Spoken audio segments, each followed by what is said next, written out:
Bahkan inlander itu oleh Belanda dianggap lebih rendah dari anjing. Karena di beberapa tempat waktu kita dijajah, selalu ada papan-papan prasasti-prasasti yang menceritakan atau yang menggambarkan atau yang memerintahkan dilarang untuk anjing dan pribumi. Verboden for Honden and Inlander. Yang ini agak salah terjemahannya. Kalau yang benar verboden, dilarang. For Honden, ya Honden dulu, baru Inlander. Honden and Inlander. Jadi anjing dulu baru kita di bawah anjing. Menteri Pertahanan Prabowo Subianto menyinggung masa penjajahan Indonesia oleh negara imperialis yang menganut rasialisme berdasarkan warna kulit. Bangsa Indonesia disebut Fremde atau Inlander dianggap lebih rendah dari anjing. Hal itu diungkapkan Menhan Prabowo dalam pidato pembekalan yang bertajuk Perwira Kesatria Pembela Tanah Air. Di hadapan Kapolri dan Panglima TNI serta calon perwira remaja TNI dan Polri tahun 2024, Menhan Prabowo menjelaskan arti statecraft sebagai seni mengelola negara secara handal, terampil, dan cerdas. Ia kemudian memaparkan 3 aliran utama dalam bernegara, yaitu aliran ideologi, aliran berdasarkan paham ekonomi, dan aliran berdasarkan paham lainnya.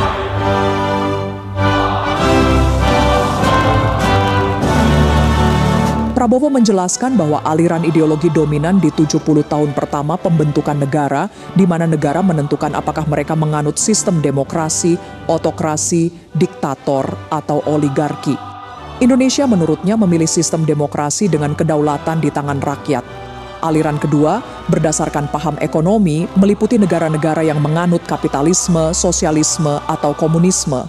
Aliran ketiga meliputi negara-negara yang menganut rasialisme atau liberalisme. Prabowo kemudian menyinggung masa penjajahan Indonesia oleh negara imperialis yang menganut rasialisme berdasarkan warna kulit. Bangsa Indonesia disebut Fremde atau Inlander dianggap lebih rendah dari anjing. Ia menceritakan pengalaman pribadinya menemukan prasasti Verboden for Honden and Inlander, dilarang untuk anjing dan pribumi, di kolam renang Manggarai pada tahun 1978. Prabowo menekankan pentingnya mengingat masa lalu ini, mengingat perjuangan para pendahulu yang harus merebut kemerdekaan dengan darah dan nyawa untuk mencapai kehidupan yang lebih baik. Bernegara itu yang disebut oleh ilmuwan itu statecraft. Bernegara itu statecraft. Statecraft artinya adalah pengelolaan negara secara handal, terampil, dan cerdas. Pengelolaan negara secara handal, terampil, dan cerdas. The skillful management of state affairs. Ada 3 macam statecraft. Ada 3 aliran bernegara. Yang pertama aliran ideologi. Biasanya aliran ideologi ini berjalan dalam kurang lebih 70 tahun pertama sebuah negara. 70 tahun pertama sebuah negara urusannya adalah ideologi. Apakah kita demokrasi, atau kita otokrasi, atau kita diktator, atau kita oligarki. Pendiri-pendiri bangsa kita memilih bangsa Indonesia sebagai demokrasi, kerakyatan, kedaulatan rakyat. Ada negara yang berdasarkan faham ideologi ekonomi, kapitalisme atau sosialisme, kapitalisme atau komunisme. Ada negara yang berdasarkan rasialisme, atau liberalisme. Kita pernah mengalami dijajah. Waktu kita dijajah, negara itu adalah negara imperialis berdasarkan rasialisme.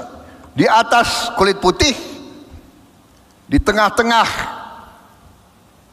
bangsa asing Asia Timur yang disebut Fremde Oosterlingen. Baru kita pribumi golongan paling bawah yang mereka sebut inlander pribumi. Bahkan inlander itu oleh Belanda dianggap lebih rendah dari anjing. Karena di beberapa tempat waktu kita dijajah selalu ada papan-papan prasasti-prasasti yang menceritakan atau yang menggambarkan atau yang memerintahkan dilarang untuk anjing dan pribumi. Verboden for Honden and Inlander. Yang ini agak salah terjemahannya.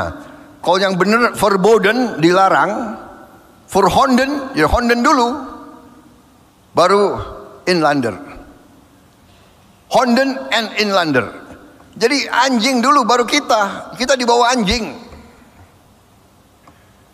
Saudara-saudara sekalian, saya tahun 78 Letnan 1 Prabowo Subianto pernah membawa anak buah saya berenang di kolam renang Manggarai. Waktu itu kolam renang dari zaman Belanda yang paling murah karena paling tua. Waktu itu sudah nggak begitu bagus, tapi saya bawa anak buah saya latihan berenang.